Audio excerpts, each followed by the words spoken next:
Faraó se aproximou. Shemot 14:10. Rabi Yossi disse: foi apropriado que a palavra Ikrive aproximou-se. Literalmente aproximou-se. Vamos dar uma olhada na palavra Ikrive, para você já marca aí na sua Torá, porque a gente tem que ir marcando na Torá para a gente saber, porque se a gente não marca, a gente não sabe onde está. Não pode escrever na Torá, escrita no rolo, aí não pode. Então eu tenho aqui, ó, exatamente a palavra Ikrive, né? O faraó Ikrive, então essa palavra aproximou-se, que a gente vai estar analisando agora no texto. Então ele fala aqui, essa palavra na forma causativa, significando que levou os israelitas para perto de Deus pelo arrependimento. Assim a Escritura diz que em outro lugar, ó Senhor, em angústia eles se voltam para ti. Eles derramam as suas orações quando o teu castigo veio sobre eles. Isso é o Isaías 26:16. Vamos olhar lá como está escrito. Assim, Adonai, em sua angústia te buscaram, seu castigo reduziu a oração sussurrada, conforme está aqui. E aqui eles estão colocando que eles derramam as orações quando teus castigos vêm sobre eles. Existem muitos problemas nas traduções. Essas questões são como cada cultura vai entender o que está sendo falado, mas o miolo aí é o mesmo, que quando o castigo vem, é que quando realmente as pessoas se voltam para o eterno. Isto é, ó Senhor, em angústia eles se voltarão para ti, eles derramam orações quando teu castigo veio sobre eles. Isso é o Isaías 26:16. Isso é, os filhos de Israel não se voltam para o Todo-Poderoso quando estão confortáveis, mas apenas quando estão na tribulação. Quando eles derramam orações, eles são como a pomba na história que se refugiou de um falcão em um buraco na rocha. Encontrou uma cobra lá. Eles se aproximaram do mar, mas quando viram como estava tempestuoso e como suas ondas rugiam, quebravam, o medo os dominou. Então eles olharam para trás e eis que estava o faraó com todo o seu exército e seus múltiplos implementos. O medo deles aumentou quando viram seu terror era ilimitado. Então eles choraram, assim eles se aproximaram de seu Pai Celestial, cuja ajuda invocaram, e disso o faraó foi indiretamente a causa. E Moisés disse ao povo: não tenham medo, fiquem tranquilos e vejam a salvação de Hashem. Isso está em Isaías 27:13. Aquele dia tocará um chofar, não trombeta, e os desgarrados que estão na terra da Síria e os desgarrados que estão na terra do Egito virão e adorarão ao Senhor no Monte Santo de Jerusalém. Isso quer dizer que isso vai voltar a acontecer de novo. Rabi Simeão disse: bem-aventurados os israelitas por terem tido um pastor como Moisés. Está escrito: o povo então se lembrou dos dias antigos, Moisés, que está em Isaías 63:11. Isso indica que Moisés era considerado de igual importância perante o Senhor, por todo o povo, e que o pastor do povo não representa apenas o último, mas, na verdade, ele mesmo é o povo. Se ele é digno, o povo também é. Se ele não é digno, todo o povo é punido por causa dele. Como já apontamos em outra ocasião, fiquem tranquilos e vejam, isto é, vocês não têm motivo para lutar. O Senhor lutará por vocês e vocês manterão a paz. Naquela noite, o santo reuniu-se com toda a sua família celestial para julgar Israel, e se não fosse o mérito e a intercessão dos seus antepassados, não teriam ficado incolume. Rabi Judá disse: o mérito de Jacó os protegeu do castigo, Como dito, se não fosse pelo Senhor que estava ao nosso lado, pode Israel dizer, isso é no Terrilim 124, 2, onde a referência Shaiá é para o patriarca Israel. O patriarca Israel é Jacó. O Senhor lutará com você e você manterá sua paz. Rabi Abba discutiu o versículo. Se você desviar o seu pé do sábado, de fazer os seus prazeres no meu santo dia, e chamar o sábado de deleite, conforme descrito em Isaías, lá no 58:13, ele disse: bem-aventurado os israelitas de quem o santo distinguiu entre todas as nações pela comunhão com ele, e por amor deu-lhes a Torá e o Shabat. Shabat, o mais sagrado do dia, o mais de repouso, o mais alegre, o mais que se iguala a toda a Torá, em significado de que quem guarda o Shabat é como se guardasse toda a Torá. E chamará um sábado um deleite. Isso está em Isaías 58:13. Um deleite para a alma e um deleite para o corpo. Um deleite para os de cima e um deleite para os de baixo. E você vai ligar no sábado, chame-o, convide-o como se convida um visitante. Honesto e prepara tudo convenientemente. E se concentra nele, não fazendo suas próprias tarefas, nem buscando seu próprio prazer, nem falando palavrões. Isaías 58:13. Bem, cada palavra que o homem fala, seja boa ou má, produz uma vibração nas esferas mais altas. E quem perturba a alegria do sábado, proferindo palavras profanas, traz uma mancha ao dia santo. Quando alguém foi convidado para o banquete do rei, seria uma grande ofensa contra o rei se alguém deixasse sozinho para conversar com outra pessoa. O Shabat é tal banquete. Os dias da semana devem ser dedicados a todas as ocupações necessárias, com suas vibrações, correspondentes acima. Mas o Shabat, a vibração deve ser produzida inteiramente por atos santos e palavras santas, pela santificação do dia. Mas aqui, quando o faraó estava prestes a iniciar a batalha contra Israel, o santo não quis que o seu povo iniciasse nenhum movimento de baixo, porque o despertar tinha que vir de cima, ou seja, de seus ancestrais, os patriarcas, cujas rezas e intercessões meritórias estavam diante do santo. Daí Moisés disse: o Senhor lutará por ti e tu manterás a sua paz. O que significa? Você não precisa pronunciar uma palavra para causar uma vibração acima. A iniciativa já veio de lá. Ressalte-se que as iniciais da palavra hebraica, que significam o Senhor lutará por vós, faz parte das 62 letras do nome santo, conforme apontaram os membros da companhia. O Rabi Yossi e o Rabi Judá estavam caminhando juntos um dia. O Rabi Yossi disse: fomos ensinados que o nome Yud-He-Vav-He, em todas as conexões, significa misericórdia, mesmo quando está relacionado à guerra e julgamento. O julgamento é executado com misericórdia, mas quando lemos Yud-He-Vav-He lutará por vocês, e os atributos da misericórdia não se manifestou totalmente na derrota dos egípcios, por quê? Nenhum deles permaneceu. Rabi Judá respondeu citando a observação de Rabi Simeão sobre este assunto, mostrando que a misericórdia e a bondade também se manifestam aqui, na execução do julgamento. Porque quando os egípcios foram afundados, o mar os expulsou, enquanto a terra se recusou a receber seus corpos, até que o santo, para não privá-los da última honra, estendeu a mão direita para a terra e ordenou que os recebesse, como está indicado nas palavras: você estendeu as suas mãos direita e a terra os engoliu.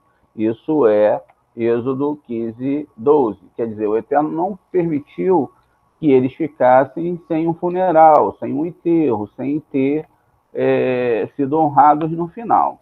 E é por isso que os israelitas tiveram que permanecer em silêncio, porque se eles tivessem causado um despertar de baixo, não teria despertado o atributo de misericórdia, e assim teria sido executado no julgamento dos egípcios sem misericórdia, e o desígnio celestial teria sido frustrado. Se eles se alegrassem com aquele ato, se eles festejassem a morte dos egípcios, então eles levantariam para eles também rigor. Rabi Yossi disse, e quanto ao versículo, Yud Reva Virrei sairá e lutará contra essas nações? Zacarias 14:3. Rabi Judá respondeu, também haverá misericórdia no fato de Deus permitirá que eles morram sem sofrimento. Na realidade, este nome significa sempre juízo de misericórdia, exceto numa relação à da guerra do futuro, da qual se diz, o Senhor avançará como um gigante, como um guerreiro, Isaías 42:13. Mas também aqui tudo isso significa que o julgamento será excepcionalmente severo e a misericórdia ainda se fundirá com ele. A partícula em hebraico significa como tem efeito qualitativo, mostrando que o Senhor só é comparado a um gigante e um guerreiro. E, embora ele exerça o julgamento, ele terá misericórdia daqueles que ele criou. E o Senhor disse a Moisés, por que você clama a mim? O significado dessa questão já foi tratado no livro dos Mistérios, Oculto, e a sua interpretação esotérica corresponde a esse livro. Rabi Judá vinculou este versículo com a história de Jonas. Gostaria só de dar uma parada aqui, para a gente dar uma analisada nessa parte, exatamente dos 72 nomes. Então, a gente abre o slide aqui, a gente sabe que temos uma tabela com 72 nomes sagrados e que cada nome é composto de 3 letras, geralmente as iniciais dos nomes dos anjos. Então, na verdade, anjos são forças divinas que têm um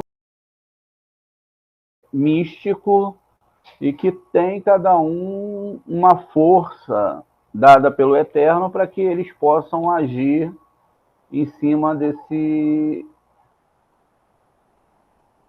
masal que eles fazem parte, ou seja, em cima daquele local que eles estão ligados. Quando a gente chega ali no capítulo que a gente está lendo aqui da Torá, a gente está no Êxodo 14.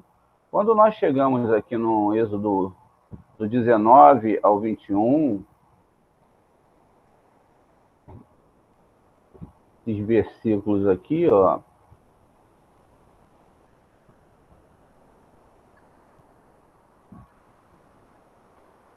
Então, ó, o mensageiro de Deus que estava indo à frente do exército israelita, agora se movia e seguia atrás dele, e a coluna de novo saiu da frente deles e ocupou o lugar de trás.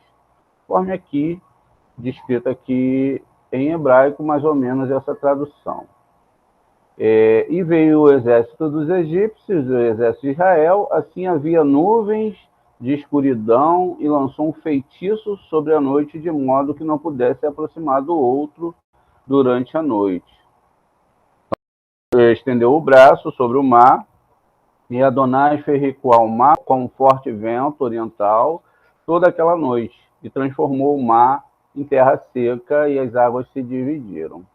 Essa parte aqui desse descrever da Torá, desse texto, é onde a gente tira as 72 forças que abriram o Mar Vermelho.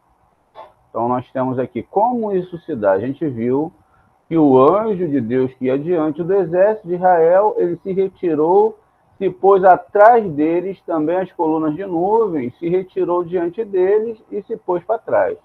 Como funciona, então, esses 72 nomes?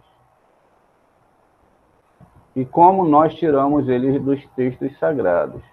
Nós temos aqui, ó, a primeira letra, tá vendo? Ele estava na frente, o anjo estava na frente, então a primeira letra é o Vav. Depois ele tem que ir para trás, então ele vem para a última letra do segundo texto, e aí ele vai, então, conseguir chegar no outro Vav. Então ele faz toda uma travessia, Vav, Re, Vav. E aí, então, nós temos o primeiro nome do primeiro anjo, tá vendo? Vav, Re, Vav. Que nós queremos ver o último nome dos últimos anjos, então a gente faz o contrário. A gente começa com a última letra, ó, temos a última letra, o Mem, pulamos para a primeira letra do segundo versículo e pulamos para a última letra do último versículo. Então eles estavam no começo, mas também pularam para o final e pularam para o meio, e aí nós temos aqui o último nome, veja, Mem, Vav, Mem. E assim o é com todos os nomes, os 72 nomes que vão estar codificados nessas três fileiras. Veja, ó, Yud, então eu tenho aqui agora o Yud, e eu vou pular agora para a última letra aqui, ó, Lamed, e aí eu vou pular para a segunda letra agora, sempre acompanhando a sequência. Então eu tenho Yud, Lamed e Yud. Aqui, ó. Yud, Lamed e Yud. Se eu pegar agora a última letra, vamos fazer de conta que eu quero essa última letra aqui. Então eu vou no final, vou aqui no final, pego o Re, pulo para a segunda letra aqui agora e vou para a última letra aqui. Então eu tenho 2 Yuds e um Re, tá vendo? Re e I. E é assim que funciona o nome de todas as letras. Vamos ver o terceiro nome, só para a gente fazer uma fixação aqui de como nós achamos esses nomes. Veja, a letra é Summer, como está lá, e aí daqui eu vou pular então para a última, agora a terceira letra. Eu já passei pelo Re, Lamed, e agora eu tenho o Yud, e agora eu tenho que ir para a terceira letra inicial aqui. Veja, eu tenho exatamente a palavra Tamer, Yud, Tav.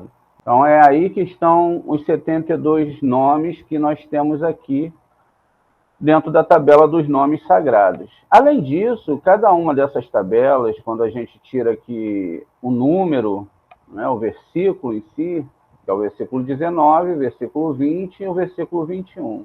Então, eu tenho 1, 2, 3, 4, 5, 6, 7, 8, 9, 10, 11, 12, 13, 14, 15, 16, 17, 18, 19, 20, 21, 22, 23, 24, 25, 26, 27, 28, 29, 30, 31, 32, 33, 34, 35, 36, 37, 38, 39, 40, 41, 42, 43, 44, 45, 46, 47, 48, 49, 50, 51, 52, 53, 54, 55, 56, 57, 58, 59, 60, 61, 62, 63, 64, 65, 66, 67, 68, 69, 70, 71, 72 nomes.